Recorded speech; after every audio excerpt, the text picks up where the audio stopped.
আজকে তারেক জিয়া বাংলাদেশে ফেরার স্বপ্ন দেখতো না যদি শাহজিদা না থাকতো। আজকে তোমার নেত্রীকে চিকিৎসা করার জন্য বিদেশে পাঠাতে পারতো না যদি আজকে ওরা না থাকতো।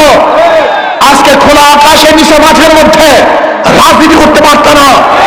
যারা জীবনের মায়া ত্যাগ না করে আর আন্দোলন না করত, কিন্তু আজকে যাদের মাধ্যমে নেত্রীকে চিকিৎসার জন্য ব্রিটিশে পাঠিয়েছ, তোমার নেতাকে বাংলাদেশে আনার ব্যবস্থা করতেছ, আজকে নির্বিঘ্নে রাজনীতি করার সুযোগ পেয়েছ। আজকে সত্য কথা বলার কারণে সেই শাহজিদের বিরুদ্ধে কেস দিয়েছ। বাংলাদেশের মানুষ তোমাদের এই ঔদ্ধত্যগুলো অবস্থাকেই মেনে নেবে না, মানতে পারে না। আজকে সাদা পাথর লুটপাট হয়ে যাচ্ছে। আমি বক্তব্য দিয়েছিলাম পাথর কৌড়ি ছেড়ে দেওয়ার জন্য, আমাদের খনিজ পাথর উত্তোলন করার জন্য।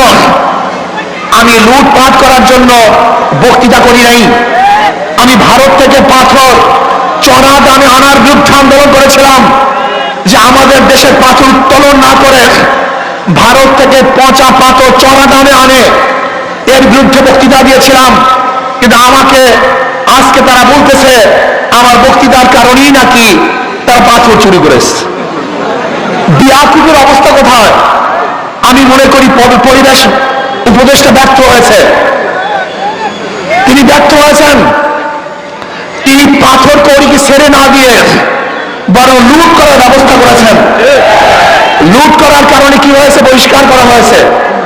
আপনাদের ধারণা কি এতগুলি পাথর কি একদিনই সরানো হয়েছে না দীর্ঘদিন পর্যন্ত সরানো হয়েছিল?